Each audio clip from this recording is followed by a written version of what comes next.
Hello friends, आज का challenge है ये कढ़ाई को साफ़ करना है। जिस पे देखिए कितनी मोटी परत है। ये आर्टिफिशियली क्रिएटेड नहीं है परत। अगर परत आर्टिफिशियल रहती है तो सुपरफिशियल रहेगा, इतना थिक लेयर नहीं आता है। ये बहुत ही पुरानी कढ़ाई है, तो इसे हम लोग अच्छे से साफ़ करेंगे जैसे ये चमके। स्टेप बाय स्टेप मैं आपको बताऊंगी, वीडियो एंड तक ज़रूर देखें और देखिए किस तरह से ये परत हम लोग निकालेंगे। पूरी काले की है, कढ़ाई में से निकली है और कितनी सुंदर कढ़ाई लग रही है, तो वीडियो एंड तक ज़रूर देखें। हेलो फ्रेंड्स, मैं मुस्कान आहूजा और आपका स्वागत है मेरे चैनल हुनर मुस्कान का पे। कढ़ाई की ये काली परत निकालने के लिए सबसे बेस्ट और एक पुराना ही तरीका है, जिसमें कढ़ाई को अच्छे से गरम करना है, जिससे इसकी परत जो है ढीली पड़ जाती है। इस पे बहुत सारे जन मुझे क्वेश्चन करते हैं, गरम तो हम लोग वैसे भी करते हैं, पर जब हम लोग गरम करते हैं उसमें तेल, पानी, सब्जी सब रहता है, तो लेयर गरम नहीं होता है। तो अभी यहाँ पे हम लोग खाली कढ़ाई को अच्छे से गरम करेंगे अराउंड 10 से 12 मिनट। देखिए इस तरह से इतनी गर्म हो जाएगी ये, तब तक इसे गर्म करना है। इससे इसकी परत जो है ढीली पड़ेगी और काफ़ी आसानी से ये निकलेगी। देखिए ये काफ़ी अच्छे से गर्म कर दी है मैंने। बिल्कुल ध्यान से इसे करें, क्योंकि ये गर्म है तो आपको गर्म चटका नहीं लगे, इसके लिए बी केयरफुल। आराम से करें इसे साफ़। और परत गर्म होने की वजह से देखिए ये आसानी से निकलती है। ये ठंडी हो जाएगी तो निकलने में तकलीफ़ होती है।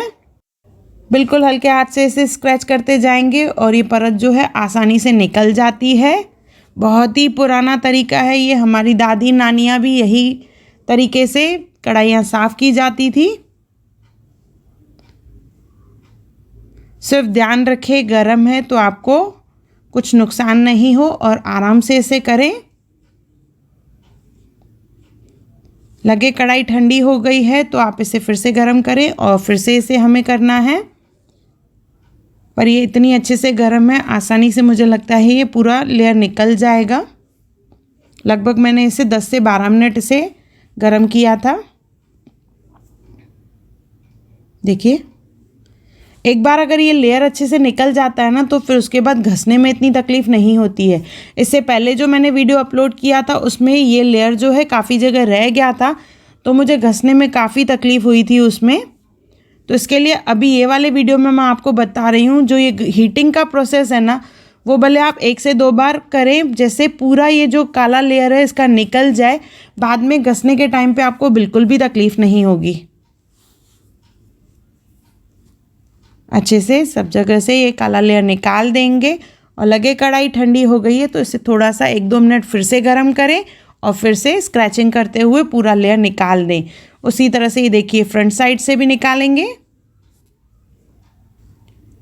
बाद में घसने के पहले इसे भिगो के रखना है। उसके अलग अलग मेथड मैंने पहले भी दिखाए हैं, पर बेसिक ये काला लेयर निकालने का ये एक ही तरीका है, जिसमें हमें इसे गर्म करके और इसे घसना है, जैसे इसमें से पूरा काला लेयर निकल जाए।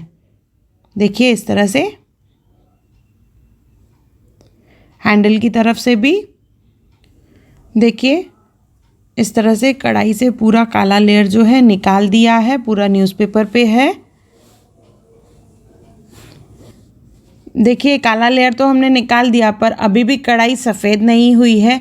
तो इसे सफ़ेद करने के लिए देखिए यहाँ पे मैं सैंड पेपर का इस्तेमाल कर रही हूँ। इसकी लिंक मैंने डिस्क्रिप्शन बॉक्स में दी है, क्योंकि काफ़ी जन मुझसे पूछते हैं कौन सा पेपर है, कहाँ पे मिलेगा। सैंड पेपर है जो थोड़ा सा थिक है, इसे पॉलिशिंग पेपर भी कहा जाता है। पतला वाला नहीं लेना है, मोटा रहता है ये और कपड़े से बना हुआ रहता है। तो लिंक ज़रूर चेक करें। इससे देखिए मैं घस रही हूँ, पर ये अभी साफ़ नहीं हो रहा है, जिसमें आपको दिखाने के लिए कर रही हूँ।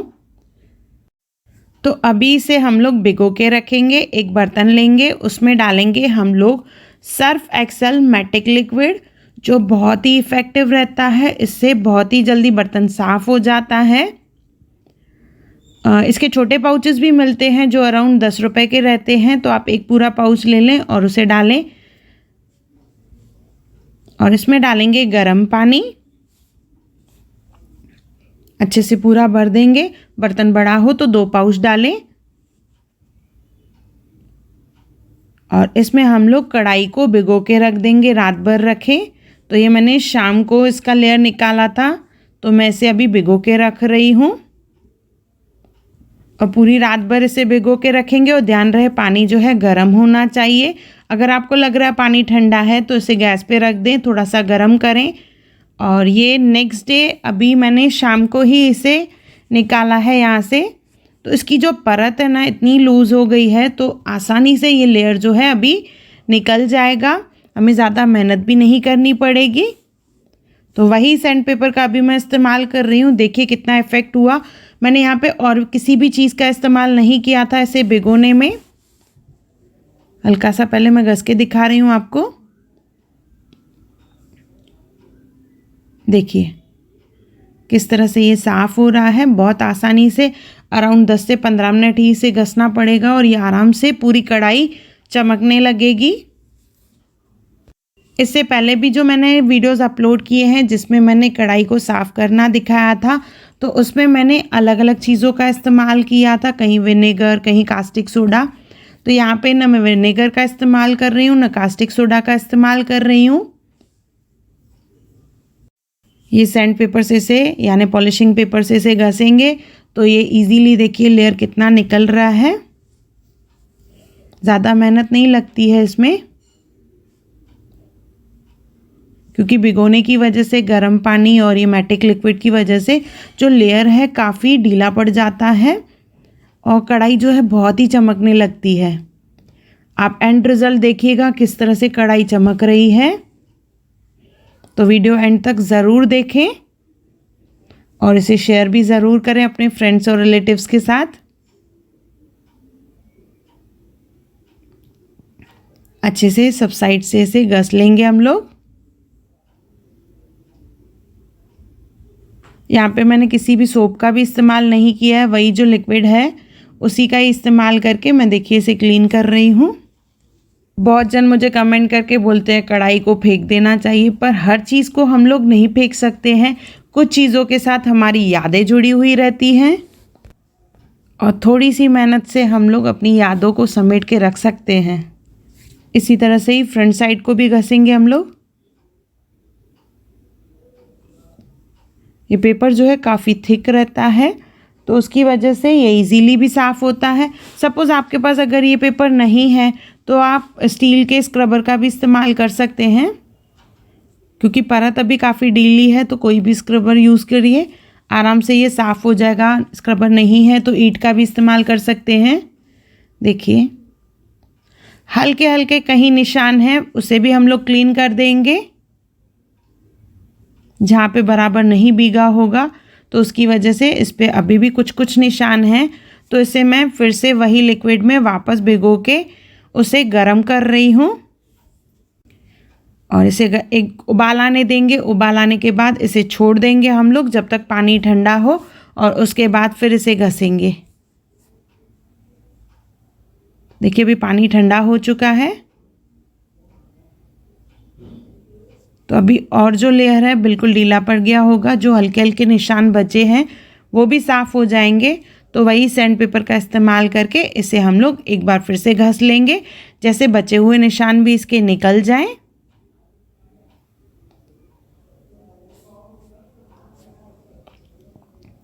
आप चाहें तो इस पर थोड़ा सा और मैटिक लिक्विड डाल के इसे क्लीन करें तो ये और चमकने लगेगी। देखिए पर काफ़ी हद तक हमारी कढ़ाई जो है साफ़ हो चुकी है। जो भी बाकी बचे हुए निशान थे निकल चुके हैं, सिर्फ हैंडल पे बाकी है। जैसे बाकी कढ़ाई साफ़ की है उसी तरह से ही हैंडल को भी साफ़ करना है, पर यहाँ पे मैंने हैंडल छोड़े हैं। कैसे कभी कभी किसी को डाउट होता है कहीं मैंने कोई नया कढ़ाई लाके तो नहीं यहाँ पे रख दिया है आपको दिखाने के लिए, तो ये हैंडल जो है प्रूफ है मेरे लिए कि कढ़ाई वही है। सिर्फ उससे मैंने मेहनत करके साफ़ किया है। आसान तरीके की मेहनत, ज़्यादा इसमें घसना नहीं है हमें। और ये देखिए हमारी कढ़ाई कितनी अच्छे से साफ़ हो चुकी है। देखिए इसकी पूरी परत जो है इस तरह से निकल चुकी है और कढ़ाई पूरी चमक रही है। कोई बिलीव करेगा ये वही कढ़ाई है जिस पे इतनी सारी परत थी और अभी ये चमक रही है बिल्कुल। तो वीडियो अगर आपको पसंद आई हो तो ज़रूर शेयर करें और लाइक और सब्सक्राइब ज़रूर करें चैनल को, और कमेंट करके ये ज़रूर बताइएगा कि आपको ये मेरी वीडियो कैसी लगी और ऐसी कौन सी वीडियोस आप मेरे चैनल पे देखना चाहते हैं वो भी कमेंट करके ज़रूर बताएं। अगर आपको मेरी वीडियो पसंद आई हो तो उसे ज़रूर लाइक करें, मेरे चैनल को सब्सक्राइब करें, इंस्टाग्राम पे ज़रूर फॉलो करें और मेरी नई आने वाली वीडियोस को देखने के लिए बेल आइकॉन ज़रूर क्लिक करें। और मेरा वीडियो देखने के लिए थैंक यू।